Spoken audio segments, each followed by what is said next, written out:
We are live. Hi, everyone. This is Kate Hancock, and today I have Francis Frie. Hi, Francis Frie. Hi, Kate Hancock. It's really so much fun to be here. I know. Francis Frie, everyone, is a professor of technology and operations management at Harvard Business School. Now, she's a global thought leader on leadership and strategy. In 2017, Francis was tapped to be Uber's first senior vice president of leadership and strategy with a mandate to help the company navigate its very public crisis in leadership and culture. Now, in May 2018, Francis delivered a widely viewed TED Talk on how to build and rebuild trust. Francis is the best-selling author of Uncommon Service, and she and her co-author, Anne Morris, is launching a new book, Unleash. Yay! The Unapologetic Leader's Guide to Empowering Everyone Around You. I'm so excited for you to be here. All righty. Yes. Now, Francis Frie, before we can talk about the book, Unleash, can you tell me what was your journey like to get where you are? Oh, golly. How far back do you want me to go? You can do whatever you want. Okay. Youngest of 6 kids growing up. My mom was 25. So that had a lot of, grew up in a working class environment. Didn't want for anything, didn't have anything extra. Didn't get on a plane or go to a hotel until I played college basketball, and then I would travel with the team. So that's when I first began to see the world. Then ended up getting my PhD at Wharton. Tried to get to Harvard 5 times. They said no to me 5 times. Finally got there in the summer of 1998. And so that's been over 20 years. I guess if I took 2 years off, which I did to go to Uber, it's been just 20 years. I studied math and computers, and then industrial engineering, and then operations and information management. All that means is that I went from theoretical to applied. When I was at HBS and I was studying operations management and the role of technology in operations management, I was like, just sure, I love making things work. I was sure I could make things work if we could just take care of the pesky people. Like, it was the pesky people that were getting in the way of everything. And then I became obsessed with the people. Wow. And that whether or not they were led mattered. And so I still have deep operational roots and deep technical devotion, but it's the people that now, and the leadership of people that now, I see as the great unlock that we can do in the world. Wow. Now, what was the motivation to write this book, Unleash, you and Anne? So we went, I went to Uber, but it was a family decision, in June of 2017, when Uber was not doing well. It looked like the company could go either way. We were able to turn around the culture and put in a massive influx of executive education, and really help turn the company around in 9 months. So I was going to go back to HBS, and then I thought, you know what? I saw a persistent problem that if we didn't address, I worried I would go back to HBS and just be an additional person complaining about it. And that persistent problem I saw at Uber and at every organization in Silicon Valley, and then increasingly elsewhere, were that women and people of color were hitting a glass ceiling, if that's still a word, but that awesome women and people of color, job opening comes up, and they wouldn't get the job. In fact, they wouldn't even be considered for the job because they were missing one of the 5 criteria. And so, but I'd see other people missing one of the 5 criteria, and they'd get the job. And so so I thought, well, I can go and try to fix society, or I can go and find a super efficient way to give the women and people of color the 5th criteria. Wow. So that's what we aim to do. We started a company that's aimed at, it's a leadership accelerator for women and people of color, just devoted ourselves to understanding what is getting in the way. The company is wildly successful at doing it. And then we wrote the book so that nobody has to wonder. Like, the book is written with a lot of top 10 lists. It's what we call a lot of secret memos, but it tells you, and I know you've read it, but it tells you how to do it. So it gives the problem and then tells you how to overcome it. Because we don't want our boys to grow up in a world where gender or race is an interesting descriptor of how far you'll go in your career. Absolutely. Now, why doesn't traditional leadership work anymore? Um, the short answer is because we just made leaders too self-distracted. Like, collectively, not on purpose, but it's look in the mirror, build up your strengths. It was just you. So a leader has no chance but to only be thinking about themselves. Well, if you're only thinking about yourself and I get to think about everyone else, I'm going to outperform you by a long margin. So we kind of seduced you into only thinking about you and to be leaderly and to, confront your weaknesses and be vulnerable and all of these things, very few of which I agree with. But instead, I get to obsess on setting other people up for success and looking at their weaknesses and helping to develop them. There's no comparison. You're working on one person, I'm working on everyone else. And so that's the big difference. Yeah. So what is the definition of the new leadership? Yeah. So leadership is about making other people better.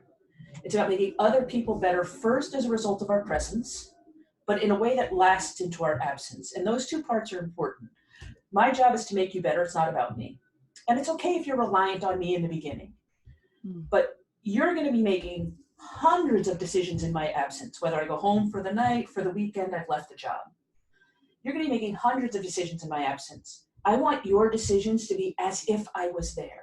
Like, I want you to benefit from me. So I have to systematically set you up for my absence. So if somebody did well while I was there and I leave and they do badly, a myth is that I was a good leader. In our view, nope.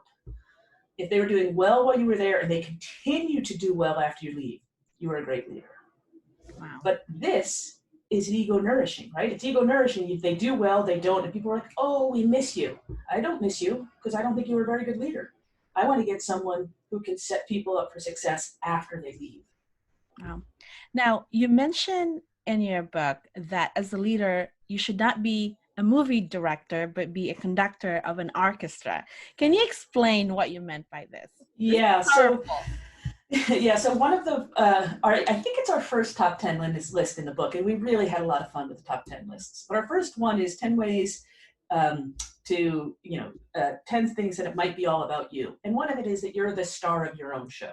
So if everything that's going on, if you think you're the protagonist, and so like when you walk in the room, do you want to feel all lights on you?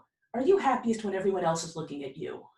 That's being the star of the show. That's not a great leader. Instead, you want to be the conductor of other people being the star of their shows. Like, they are the people that you want to have thrive. And so your job is simply putting all of that together, but they're the stars, not you.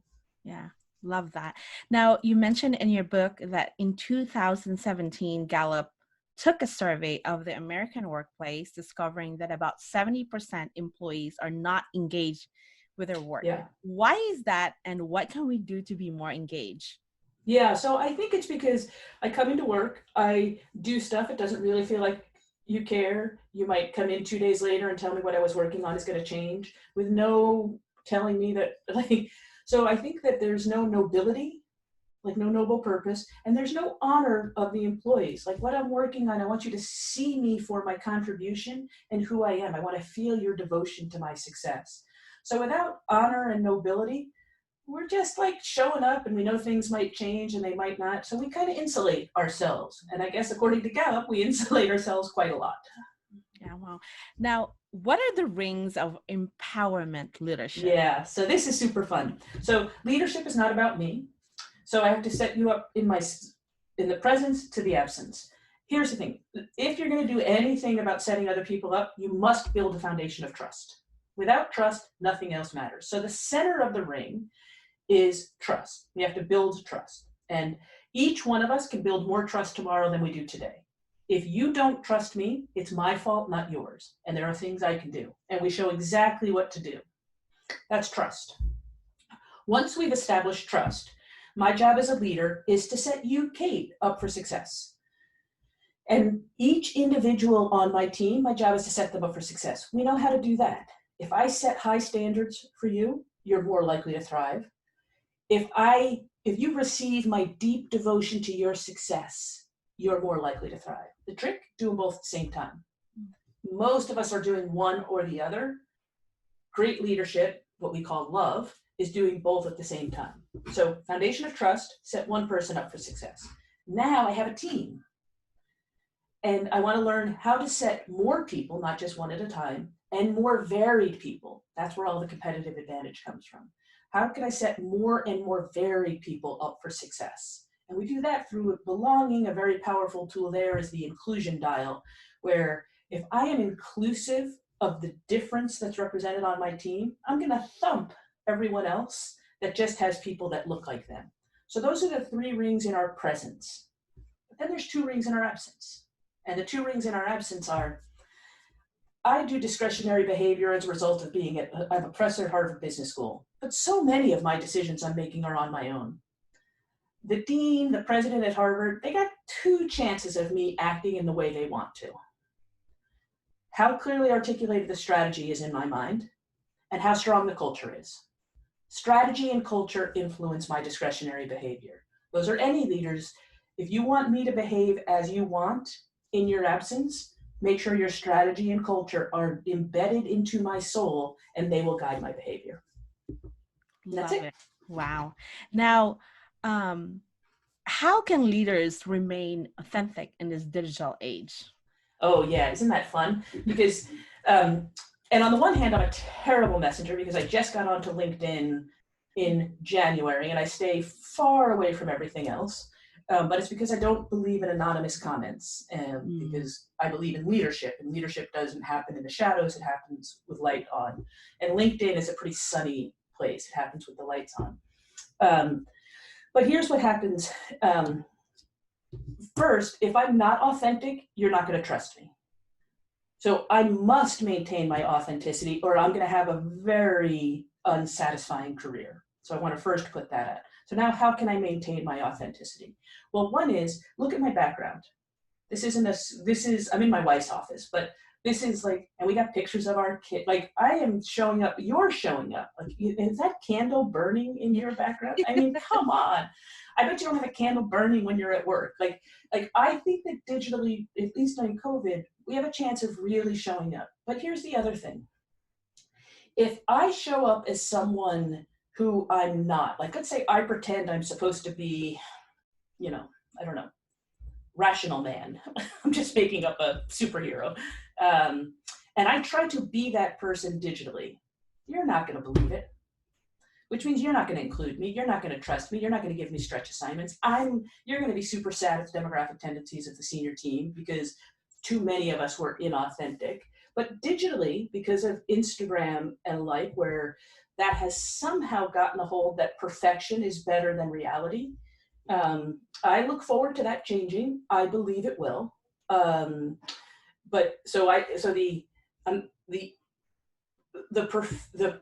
myth of perfection, and perfection's bad everywhere. Because in perfection you don't learn, you just do. And if I learn at a faster rate than you, I'll be better than you ultimately. It's just a matter of when. And there doesn't seem to be a lot of learning on Instagram. There's just perfection. So if we can show a little bit more rawness, people can help us. If we ask for help, people can help us. And so I think that having to be explicit about asking for help and lowering the dial on I need to be perfect, because it's such a false myth. Yeah. None of us are, but then we're just making it up. Then we can do it. But it's hard because you see this frame here and you think, how can I look great on this frame? Yeah. That's And another top 10 list in the book. yeah. Now, Francis, Professor, how did you fix Uber's culture? Oh, isn't that fun? So, um, so when we got there, it was broken in what I now would say traditional ways. And there's 3 traditional ways that it was broken. One, the people got hired as individual contributors. The company was growing so fast in ways that I think most people can't get their heads around. I'm hired as an individual contributor, and super soon after, I'm managing people. And not long after that, I'm managing managers. Nobody ever taught me how to manage, and this is my first job. There were 3,000 managers. Is it their fault that they were doing a lousy job? I don't think so. I think that, so we put in a massive amount of education to teach people how to, and management occurs up the hierarchy. Leadership can occur from anywhere, but we're talking about management and leadership. Absolutely had to be done. And these, by the way, Uber still to this day are the best learners I've ever come across. No one had ever taught them, and they wanted to be taught. So I think, so that's the first one, is that have you put people in positions without training them? Have you not set them up for success? That was the case at Uber. And it wasn't like people wanted to do something bad. It was hypergrowth. That's what happens. So that was the first thing.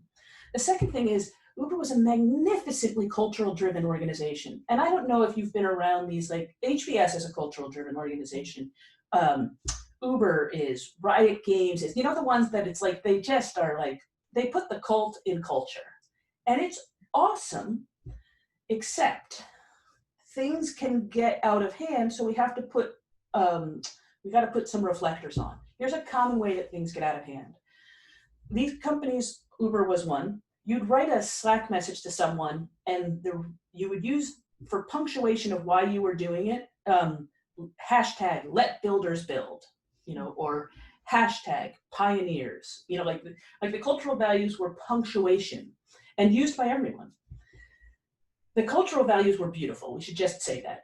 They were mutually exclusive, collectively exhaustive, works of art. Founder puts them in place. They started to get weaponized. And by weaponized, so there was a part of a cultural value was toe stepping. And the idea was beautiful. If I'm junior in the organization and I have an idea and my manager says, it's a bad idea, stop talking about it. The cultural value encourages me to step on the toes of my manager and go above them, which is what you want. Beautiful, right? Here's what happened. It became senior person gives a directive. This person is a pain in the neck, so they step on their toes and go down the organization. So the toe stepping was going down, not up, or default to trust, another very common cultural value in these kinds of organizations. Beautiful, give everyone the benefit of the doubt. In practice, I'm busy, you're questioning what I'm doing, and I'm just like, oh, for goodness sake, default to trust. That's not what it was intended for. So the culture was broken as evidenced by there were cultural values that were being weaponized. Here's a big learning for these. Once they're weaponized, you got to let them go. There is no reeling them back in. Although founders really want to reel them back in. They're like, no, that's not what I intended. Too late. Pop culture and the organism has taken them. So then you have to redo the cultural values, but don't you redo them, let the company redo them. So we redid the cultural values from the bottom up. It always keeps like 60%, but then you get 40% even more awesome for the current moment. Wow. So it was, oh, go ahead, sorry. No, go ahead. Okay, so it was the cultural values, it was the education, and then it was also teamwork. So the organization was really built into silos, and all of it came up to Travis. So he'd have 4 people working on things. They didn't know what each other was working on, but he knew what they were all doing. He didn't want to distract them. Maybe that's a good idea at some point, but not now, because I might be able to help you. You and I tragically might be working on the same thing. Like we had to teach people how to effectively work in teams. And so that was the other part of it. And doing that, again, it took 9 months. And it's impossible to imagine any of the things that were written about in the Susan Fowler blog, which is like one of the most tragic documents I've ever read. Impossible to imagine anything happening like that 9 months in and since then, which feels like, ancient at this point. Wow. Now, Professor, is that the longest ever you fixed a company? Is that 9 months? Or Nothing takes more than 9 months. I mean, we say that HBS took a year, but summers are off. So I think meaningful change shouldn't take more than 9 months. I'm not just being grandiose. Here's why. You can only change something if it's your top priority. Let's say you had a 5-year change plan, which, by the way, please don't. But let's say you had a 5-year change plan, and you're going to say, this is what we're going to solve in 5 years. The only time you're really making progress is when it's your top priority. It's going to go from top priority to lower, to top, to lower, to top, to lower. My advice, all the time it was top, condense it. Meaningful change happens when it's condensed to being a top priority. I've never seen anything take more than 9 months. Nothing. No. I've also never heard anyone at the end of change say, golly, I had gone slower. Or, geez, we should have done less. Never, ever, ever. So do it now, do it faster, do more. Wow. Now, I remember in 2018, I was at Harvard Business School with you, and you said you're very picky of who, the company that you work with. Yeah, that very. I could imagine with this pandemic, is there a lot of company reaching out to you right now? There are some, yes. And I'm very picky, as I always have been, as I should be, because I'm doing it also on behalf of Harvard, and I want good people to win. So I have to, it would be terrible if I helped bad people get richer. It'd be terrible. Now, Professor, let's talk about diversity and inclusion. Yeah. A lot of company hires diverse individuals to say that they embrace diversity, but they don't really understand the true meaning of diversity and inclusion. Now, what advice would you give them, or what are the simple steps that we can do to be inclusive? Yeah, so, and what you're saying is, and I see this tragically, like, oh, we had one African-American and they leave, so let's go get another African-American. It's like the African-American seat. And we're not inclusive of it, we're a treadmill for it, right? And that's like tragic. It used to be the women's seat at the table, and now there's like the person of color, and all of that is a disaster, because we're not really diverse. Well, we're bringing in diversity, but it doesn't help the team and it doesn't help the individuals. Here's when you get great competitive advantage, and honestly, it's morally a better way to live, but you get great competitive advantage. If I am inclusive of the difference that's represented on my team. So, despite any difference I represent, and over 50, woman, lesbian, right? So 3 boxes. Wherever I am, I should feel welcomed despite the difference. Despite the difference that you represent, despite the difference that George Floyd represents, right? First, we should feel safe, then we should feel welcomed, despite any difference. And if you're not safe first, don't go to welcome. And you know what it's like to feel safe. We poignantly know what it's like to feel safe. We know what it's like to feel welcomed. Like, oh, it's good to see you, come here, I'm really curious what you're thinking. That's the first 2 levels of inclusion. Then it gets super, super interesting. Now, because of the difference you represent, I'm going to celebrate you. You have a different life experience than I do. You have a different life experience than the team. Our team will be more robust and rigorous and creative and innovative if we can get you to share your thoughts and insights and questions. So it went despite the difference you represent to because of the difference you represent, we're going to be better. So it's safe, welcomed, celebrated, cherished. And so when we wrote the book, honestly, we didn't spend that much time on safety. It was, I used an example where first time I said no at HBS to a request that was made because they said no to me so many times, and I was so grateful to be there.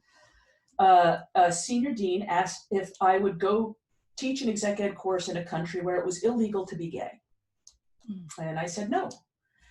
So I'm so surprised I would say no, and they said, why not? And I said, because it's illegal to be gay there.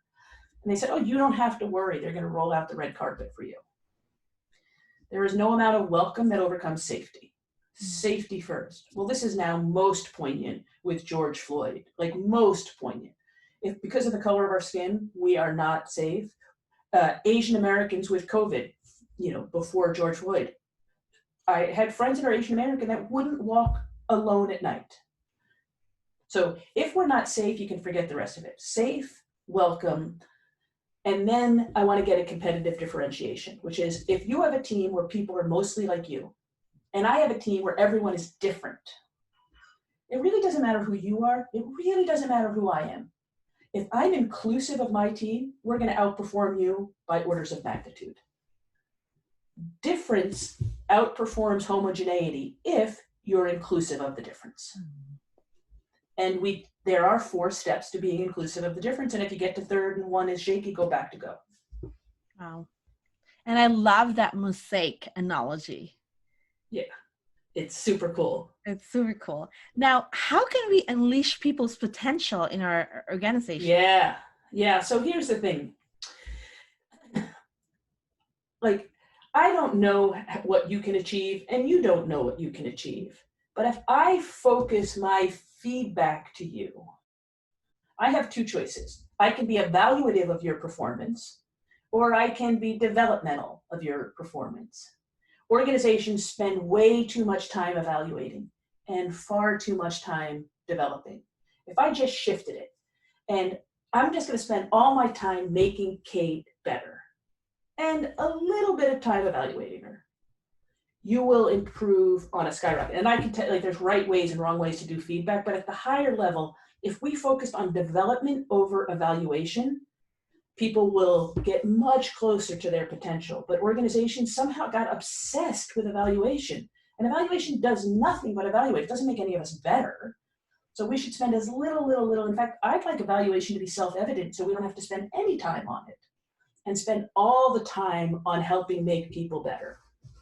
Wow. Now, you spoke in the book about how FedEx was on the verge of bankruptcy and made an amazing turnaround. How did culture play in saving the organization? Yeah, I mean, and that story is amazing. So early days, a wedding is going on. Somebody calls one of the first FedEx customers and says, I'm states away, gets the receptionist and says, my wedding is in a few hours and I don't have my dress. Imagine a receptionist hearing this at any company in the world in 2020. What's the receptionist going to do? They're going to put down the phone. They're going to pick up the phone, and who are they going to call? Someone in their chain of command. With certainty. They're going to call someone in their chain of command.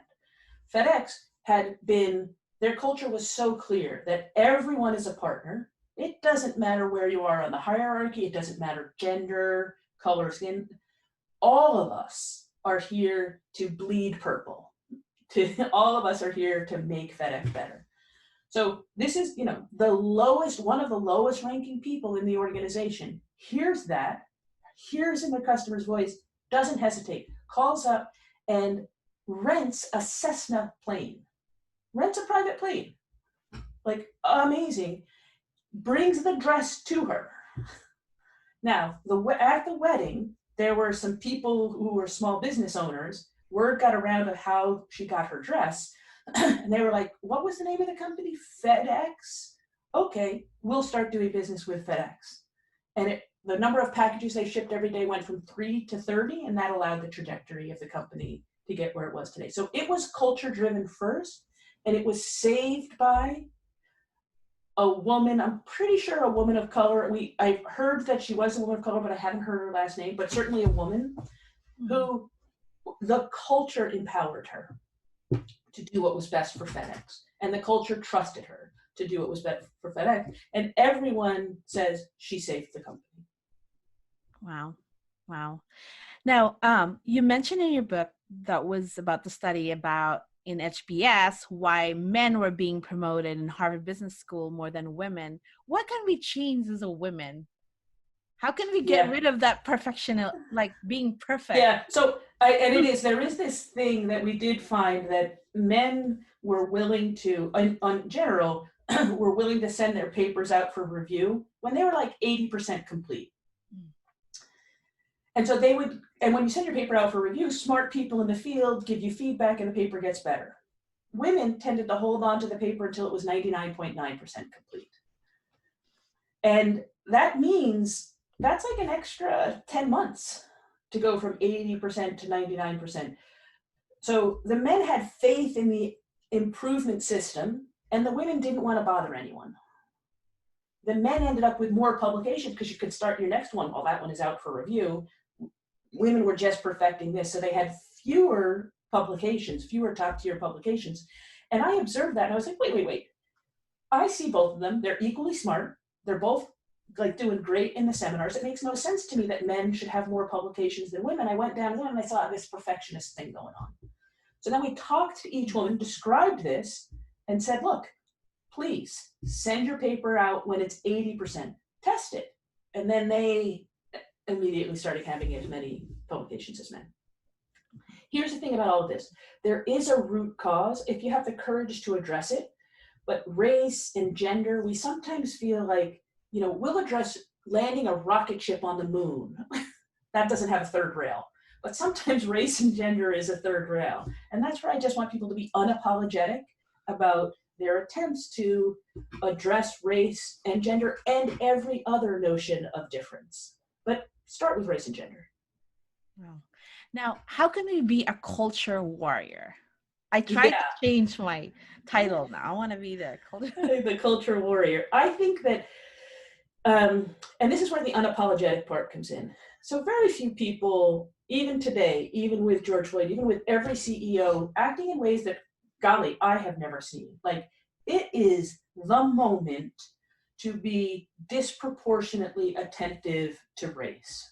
And I just saw something written out by an institution that I love. And you would have cried with all of the things that they were on. We're going to do this we're going to stand with the employees. We're going to stand with that. We're going to do this, this, and this. But you know what was missing? We are going to attract, develop, hire, and promote more people of color. I love everything else. Don't get me wrong. Please attract, develop, promote, and retain more people of color, and then I will believe you're a cultural warrior. And you know what?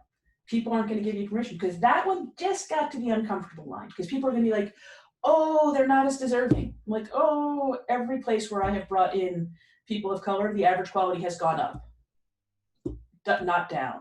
But there's this like myth. So that's almost too much. It's like, you can be yourself for all of the other stuff. I'm going to stand with the students. I'm going to do this. Unapologetic, do the part that needs to be done that nobody's going to give you permission for. And by the way, nobody will give you credit for when you're done. That's a cultural warrior. Wow. Now, Francis Frie, we talk about love, belonging, and trust. And CEOs this is probably one of the hardest, like with your company not having any income. How can we make sure we're doing that and not being sidetracked, because it's stressful? Yeah. And so this book, you could read it as it's morally the right thing to do. It's the way to win. So if I have a foundation of trust with you, you're going to give me the benefit of the doubt. I'm going to give you the benefit of the doubt. We're going to go much faster. So I get extra speed from trust. If I can bring out the best in you as one person through love, I get extra quality, because you'll perform much better than without it. If I can make more and varied people thrive, I'm going to get even greater speed, greater innovation, greater quality. So what I would say is, if you don't do the things in the book, you're going to sacrifice speed and quality, and I don't think you can afford to today. Now, there was a mention of how the Southwest CEO is sticking to his mission no matter what.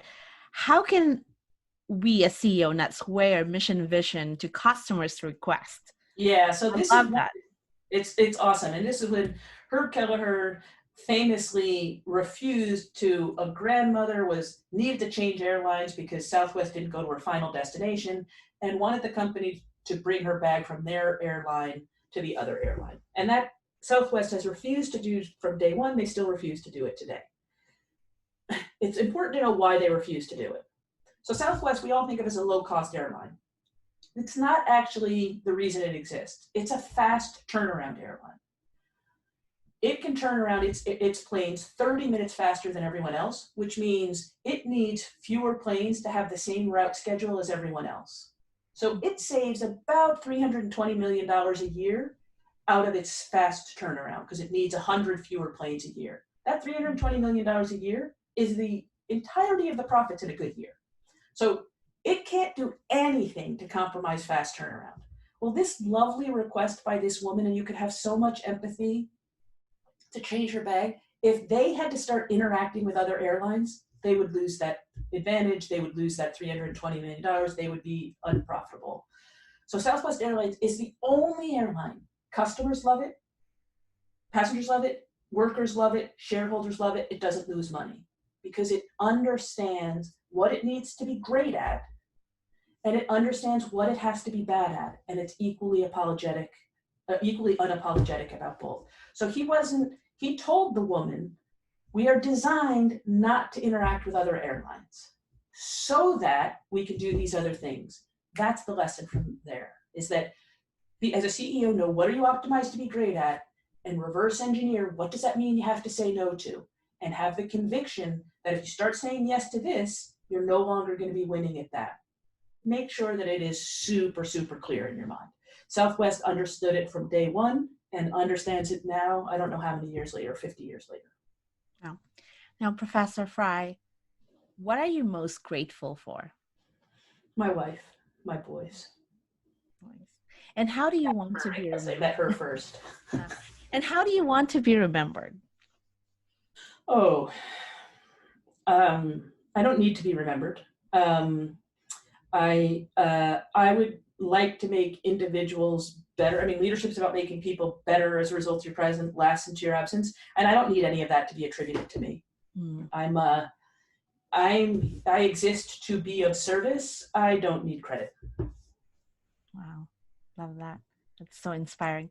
Now, Francis Frie, where can they find the book? I drove an hour to get it. They're sold out. I'm sorry. And first of all, isn't it beautiful? It's silver and salmon, and who would have known that that's beautiful? Beautiful. All right, so it's available at indie bookstores. So if you go to indie bookstores, that's a website. You can see it at all of them. And then Walmart, Amazon, Barnes and Noble. If you're buying bulk, Porchlight is just the greatest. They used to be called CEO Reads. It's now called Porchlight. They are the greatest bulk order place because they'll take such loving care. If you want a wrapper on it, if you want, they'll customize it, send it to individual people. They really know how. They're great at service. The audiobook is available. So if you don't have a place that delivers to you right now, I understand it's not going to be in London for another 10 days. Audiobook. Ed and I asked if we could do the audio. Then they very politely said no. We were like, why not? They were like, you're not as good as a professional. Okay. And also the Kindle and the Nook are available. And they're beautiful. I don't use them very often, but it's so fun for me to be able to search, highlight, I snap a page and send it to someone. So it's, I guess, everywhere. And if you really can't find it, I'm on LinkedIn, Francis Frie. Ping me. And if you can't find it, we will, and we'll get one to you. Wow. We spent 2.5 hours in our camping trip listening to it audible, and we it's like, let's pause, let's talk about it. And we went, and we know what we talked about, me and my husband Dan. It's like, oh my God, this is the book that it's solid. It literally, I don't know. They have to read it. I mean, they have to read it. And I love that, taking a pause. I love listening to it with someone else and taking a pause, because if we do anything wrong, it's that we pack in a little too much. And so you do need a breather to discuss what happened. And she's good, right? Like, you didn't miss my voice on the audio. She's better than I would have been and that Anne would have been. Now, Francis Frie, what's next? What's next to you, Anne?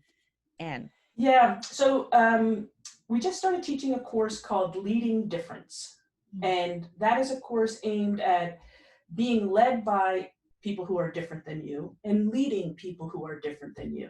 And so it's involved with this. We're also working with Francesca Gino, who wrote the magnificent book Rebel Talent.